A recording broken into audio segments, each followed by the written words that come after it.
Hello dear students, hope you all going good.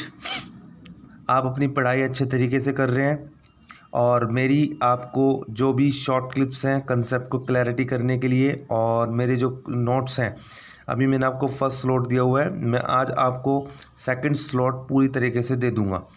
और hope आप मैंने जितनी भी वीडियोस आपको दी हैं अभी तक, सेक्शन 9 जो रिवर्स चार्ज पे चल रहा है हमारा, वहाँ तक आपने कंप्लीट कर लिया होगा। तो आज मेरी जो ये वाली आज की वीडियो है वो मेरी रिमेनिंग सर्विसेज पर है। क्या है? रिमेनिंग सर्विसेज, जो बची हुई सर्विसेज रह चुकी हैं। ये रिमेनिंग क्यों लिखा है? इससे इसलिए लिखा है क्योंकि मैंने ऑलरेडी 3 सर्विसेज आपको दे दी हैं।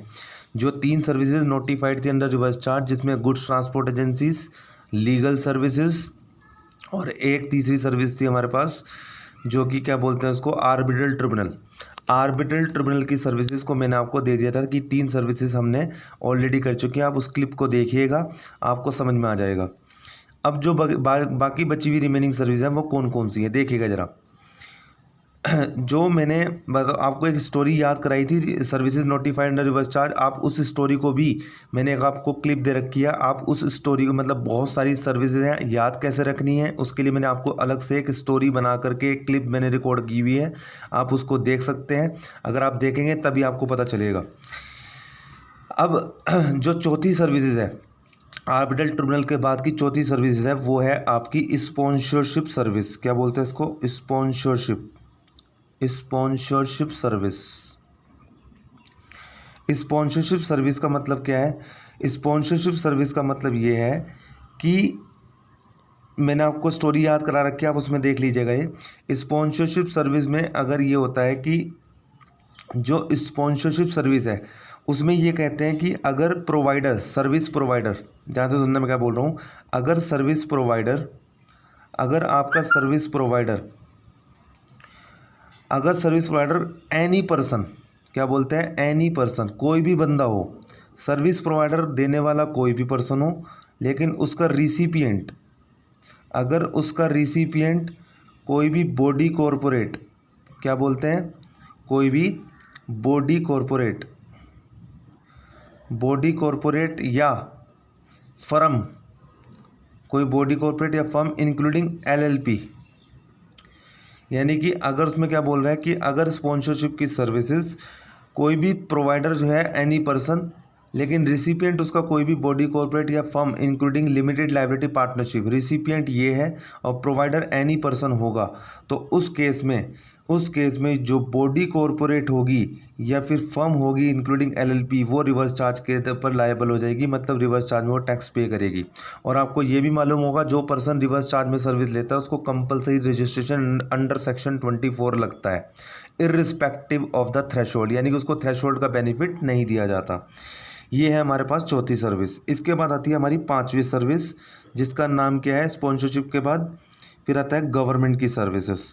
अब ज़रा ध्यान से सुनिएगा, गवर्नमेंट की सर्विसेज बहुत तरीके से, मतलब ये एग्ज़ाम के लिए भी बहुत इम्पोर्टेंट है, क्योंकि सारी सर्विसेज आपके एग्ज़ाम के लिए रेलेवेंट होगी।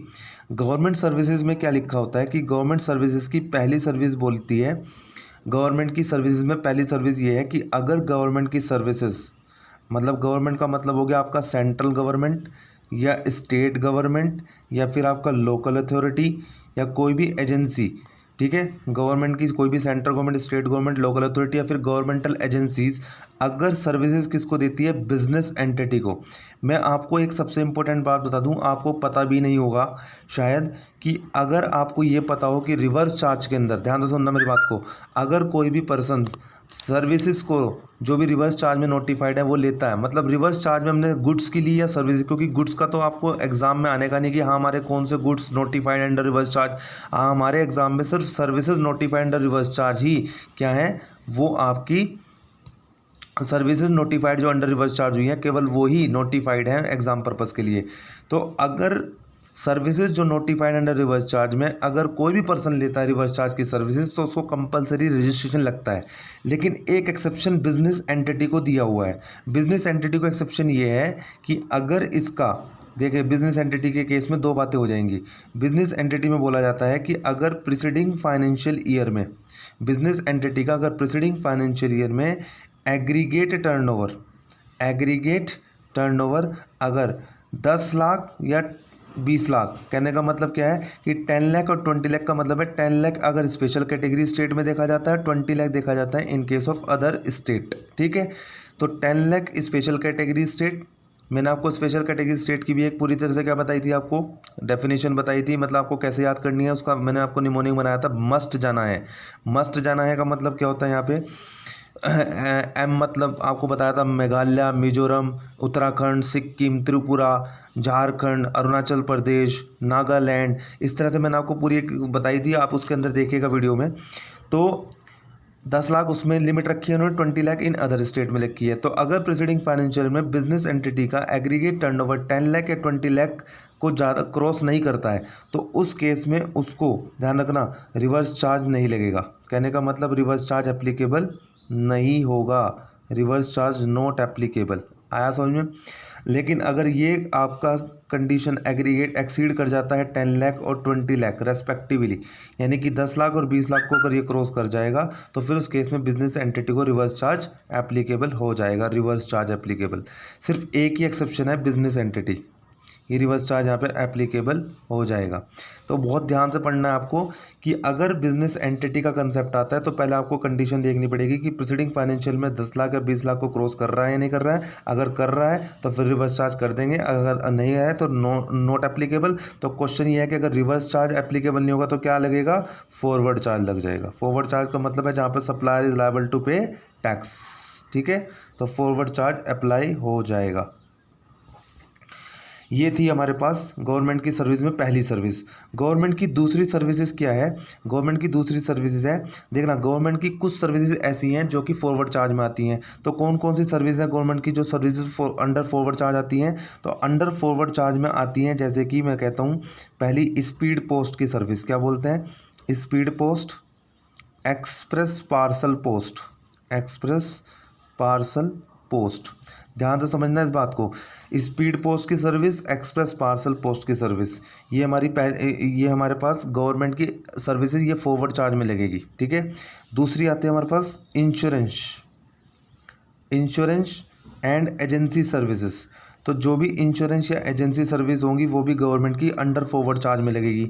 तीसरी हमारे पास है यहाँ पे गुड्स या पैसेंजर ट्रांसपोर्ट, गुड्स या पैसेंजर ट्रांसपोर्ट, गुड्स या पैसेंजर ट्रांसपोर्ट, गुड्स या पैसेंजर ट्रांसपोर्ट की सर्विसेज जो कि गवर्नमेंट देती है एट पोर्ट और एयरपोर्ट। ध्यान से समझना इस बात को, एट पोर्ट और एयरपोर्ट पे जो देने वाली सर्विस है, यानी कि ये जो सर्विसेज हैं, ये जो सर्विसेज हैं, ये सर्विसेज गवर्नमेंट की अंडर फॉरवर्ड चार्ज आएगी। यानी कि अगर गवर्नमेंट ये सर्विसेज देती है तो गवर्नमेंट को अपने आप ही, गवर्नमेंट को जीएसटी के लिए लायबिलिटी देनी पड़ेगी, गवर्नमेंट ही यहाँ पे टैक्स को पे करेगी, कोई रिसिपिएंट यहाँ पे टैक्स नहीं पे करेगा, फॉरवर्ड चार्ज लगेगा। क्या लगेगा, मैं आपको लिख देता हूँ, फॉरवर्ड चार्ज लगेगा। ये थी गवर्नमेंट की दूसरी सर्विसेज।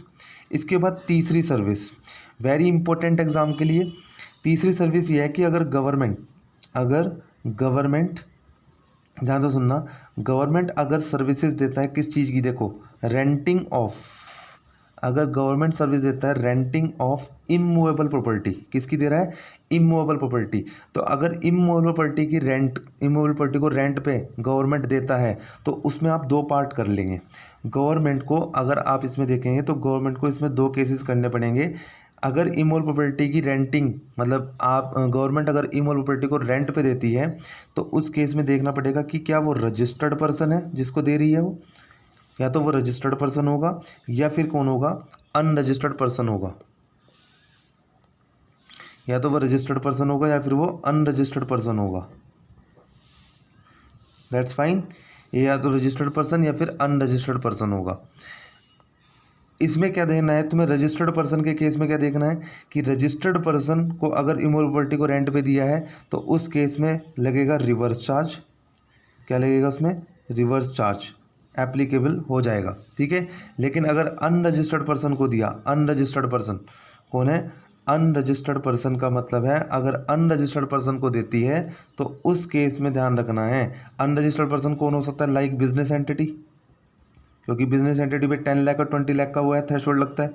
तो अगर बिजनेस एंटिटी का कंसेप्ट है, उसको दिया है इमूवेबल प्रॉपर्टी को रेंट पे, तो फिर बिजनेस एंटिटी के केस में ध्यान से समझना कि बिजनेस एंटिटी के केस में उसको फॉरवर्ड चार्ज लग जाएगा।